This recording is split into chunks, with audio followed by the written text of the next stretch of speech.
Hi, I'm Guy. This is my first solo live stream, so if you can like and subscribe, that'd be big help.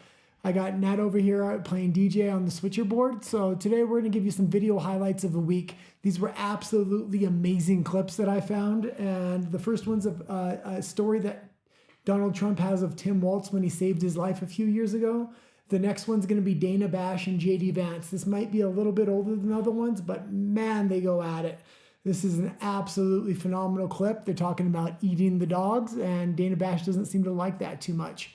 After that, we're going to go into a story that RFK has. It's a personal story, and it's really funny about him, Donald Trump, and his wife. So after that, we're going to close out with a serious story about a gas attack that potentially happened at a Trump rally. But let's go right into the first clip here, Nat.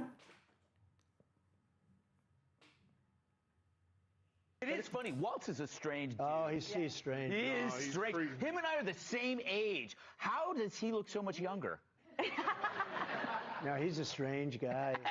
Strange. You know, he called up years ago. I was in the White House, and he said, my house is being surrounded by people with American flags. I said, is that a good thing or a bad thing? He said, I think they're going to attack me. This was during the riots and everything else. They were MAGA people. You know, they like the American flag, all right? And they also like Trump. And I said, how do you know? There were about 15,000, He said, could you put out a word like that I'm your friend? I don't even know him, but that's the only time I ever spoke to him. Oh, my God. And if you look back long ago, tweets, before Truth, tweets, long ago, I put out a statement, he's a good man, the governor. He's on our side. I didn't know him, but I didn't want him to get hurt. And everybody put down their flags and they left. Yes. He said it was a miracle. He said it was a miracle. Oh my God, what an absolute loser this Tim Walz is. This is a crazy leftist who's absolutely fearful of people with American flags. Like, these people aren't going to hurt you. They respect law and order. At worst, they're there to protest. I don't know if this was with the BML riots or what it was, but this is an extremely funny story of Donald Trump saving Tim Walz's life. What's going to happen? Is he going to, if Tim Walz magically wins the vice presidency, which I think is impossible at this point, is he going to call Donald Trump to save the country? Like, come on now. Okay, I don't want to go too hard on Tim Walz. He's a loser. We already know that. Let's go right into the second story here. This is going to be JD Vance and Dana Bash on CNN. Now, before we go into it, I do want to say, watch this whole video. Well, I'll try to link it if I have time in the description, but this is just a brief segment. This interview is actually really long, but let's get right into it. I don't want to frankly go down this conversation about policy Dana, because you made a point. You don't. I agree. You don't want to talk about policy. No, Dana, what I want to talk about instead of about the fact, Senator, that it was your distraction. Dana granted amnesty. You were the one who started talking about eating dogs and cats. Level. You were the one who Dana, brought this my up. Constituents The president were the said ones it who to talked about 60 eating million dog and people. cats, and I talked about it because you were ignoring this community. My constituents talked about it. Have you been it is to my Springfield? responsibility to surface their concerns when the American media Have you been to ignores it. Springfield? Dana, I've been to Springfield probably 100 times in my life. How about I've taken my recently, children since to you've get heard ice this? cream at Young's Jersey Dairy. Have you heard recently since you've gotten these calls? Have I been in the last 4 days? No, I'm I'm talking talking about in about the last 4 days, but I've since talked you've to a lot gotten of these people calls in from the Springfield, Dana, constituents. and they're telling me this stuff is happening. Dana, would you like to ask me questions and then let me answer them, or would you like to debate me on these topics? I noticed that when you had Kamala Harris and Tim Walz, you gave them multiple choice answers to the questions that you asked, and you allowed them to answer the questions. I'm happy to be here to talk about policy, but if you're going to interrupt me every single time that I open my mouth, then why am I even doing this? So please ask a question, and I'd ask you to be polite enough to let me answer it. Yes, I am, and I think that if Kamala Harris and Tim Walz were making... Okay, that's JD Vance absolutely ending Dana Bash's career. This was a phenomenal interview. It was much longer than this, and it was action-packed the whole way through. I didn't want to have to keep stopping and starting the video, so we're going to leave a link, and you can find that in the full description. It's one of the best videos I seen this week. I was cracking up the whole way through. But she asked him, But have you been to Youngstown, Ohio? Have you been there? Have you been there? Well, yes, he's been there, and that's his constituency, so he knows that place very well. And he was naming local ice cream parlors that were there. And this is absolutely crazy. She was trying to have a got you moment, and she's the one that got. It was absolutely amazing. And then this whole thing with the cats and the dogs, if the Democrats can't understand what's going on now, they're losing the narrative. They want to talk about cats and dogs. This is a racist subject, blah, blah, blah, blah, blah. The longer they talk about cats and dogs, it highlights massive immigration coming into the country, extremely high crime rates from these immigrants. The cats and the dogs is just a way to bring up immigration. And the Republicans are getting the Democrats to bring up immigration through this cats and the dogs subject, because it's such a trigger topic for the Democrats. They just can't help but bring it up. Okay, let's go right into this next story. This is more of a heartwarming story of RFK and Donald Trump. For many years, on 2 occasions, I sued him. He was trying to build golf courses up in the New York City reservoir watershed. And I sued him successfully to stop that. At one point, my wife at that time had been trying to find she wanted to go to Palm Beach for the weekend to see my mom over Easter, and I said, I want to buy tickets for all the kids, and she said, what if I find a free ride? And I said, okay. Oh, well. I didn't think she was going to do it, but then she said, I found a free ride, and I said, who? And she said, Donald Trump, and I said, I'm suing him. And she said, he told me he knows you're suing him, but it's okay. And we ended up flying down with them, and I had a great time. I still sue him. But you know what? After the night that he called me after he got shot, and Butler, one of the first things he said to me, he said, are you a religious person? And I said, well, okay, that's good for that. I have a deep. Okay, I just wanted to kind of get the story out there, and this was a very heartwarming story of Donald Trump and RFK, and the whole story of how they've come together and unified. And I really see RFK as being a unifying figure. He's the one that sacrificed a lot. His wife was against Trump. His family was against Trump. For a long time, he did not like Trump for the longest time. And there was a ton of backlash.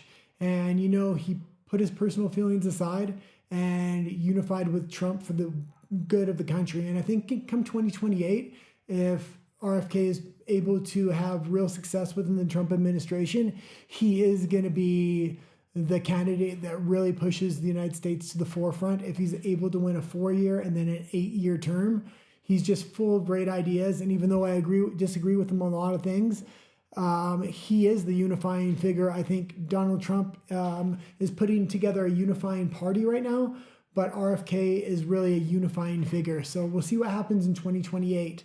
But going back to this story, this was really funny. He was suing Trump in upstate New York, and this is traditional Trump RFK type things. RFK is a lawyer, so he was suing for environmental water rights, and Donald Trump was the one building the golf course. So they just absolutely hate each other at this point. And then his wife probably knows Trump through Hollywood connections, he has had a jet and asked to borrow it, and he did. And Donald Trump says, I know you're suing me. It's okay. You can borrow the plane. And he continued to sue him, and I believe he won that case. Anyway, let's go into this last story. Before I get into the last story, though, I'm going to say this is a more serious story. This is a bit of a long clip. I don't know what came of the story. I tried to find things, and it was really swept under the rug. So when this popped up on my social media, I just wanted to share it because of future things that might happen at Trump rallies. Okay, let's get into this. Thousands of people came out to hear former President Donald Trump speak last week. There was a group of 48 people allowed to sit on stage behind Trump throughout the event. They were split into two groups on each side of the stage. One side seemed to walk away without any issues, but multiple people seated near each other on the other side tell me that they had to go to the emergency room after they left the event. Here tonight, for the first time, the Trump campaign is confirming that they're investigating this situation.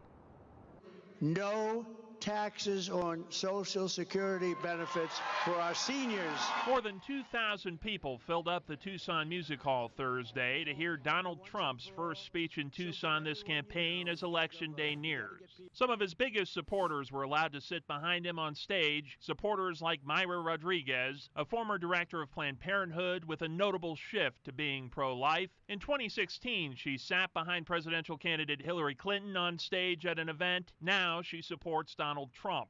She enjoyed the rally, but once she left, everything changed. As soon as we left and I stepped outside, I started feeling like my eyes were burning. At first, she thought it might be allergies. She lives near Phoenix. By the time she got home, it was so bad she decided to go to the emergency room. The emergency room staff keeps saying, from the triage nurse to the PA, and are you sure you don't get spray anything? Your symptoms look like you were sprayed something. The News 4 Tucson investigators spoke to her the morning after the rally, Friday last week. That morning, she was nearly blind. I can't see anything. When I try to open my eyes, it's like a white clot covered. It hurts. It hurts a lot to open my eyes.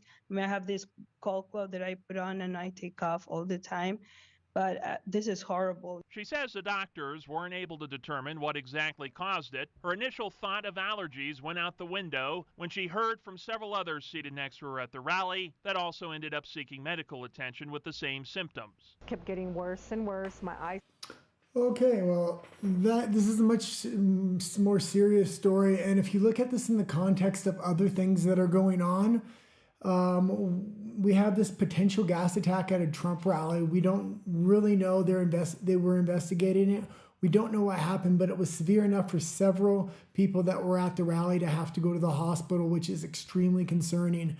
And then yesterday, you had this bomb attack that was a bomb attack, and then it wasn't, and then we thought it was. I actually made a video talking about it. Then we had to take it down because supposedly it didn't happen. But this story came out before the Trump rally in New York where 60,000 people requested tickets.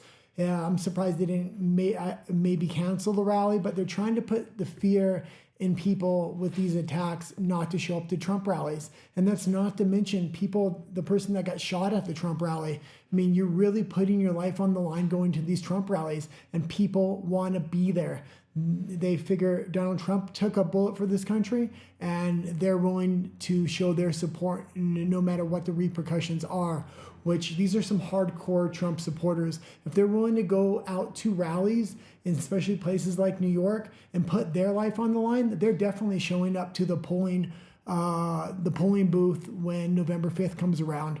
So this is something to really keep an eye on. I'm expecting I don't want to say I'm expecting something bad to happen at a Trump rally, just because I think they're trying to stop him from campaigning at these rallies. These rallies are filling up stadiums all over the country, and it's not just Trump. It's these MAGA rallies with RFK and Tulsi Gabbard and all these other people like Vivek Ramaswamy that are really able to fill up these stadiums and crisscross the country and just have a grassroots support where they're really able to put out their policies and their messaging. So Trump has a ton of policies, and he's putting them out primarily at these rallies where he speaks for up to 2 to 3 hours, which is absolutely insane. Then he's doing podcasts. Then he's doing Greg Gutfeld. They're going on CNN like J.D. Vance did with Dana Bash. They're really hitting all the bases. And I mean, Kamala did the debate, which, okay, she did halfway okay, but she lost the debate when it came to the independents and moderates. Democrats loved her there, but it did not go over well with moderates, so she's losing support amongst the moderates. And then she's doing interview after interview after interview. I think there's been 3 interviews now, if I'm not mistaken, after the debate, and she's done absolutely horrible. Anyway, I hope you've enjoyed all these videos. The first 3 were pretty comedic and I absolutely loved them. I'll try to come with a couple more tomorrow. So until next time, like and subscribe. Thank you for tuning in.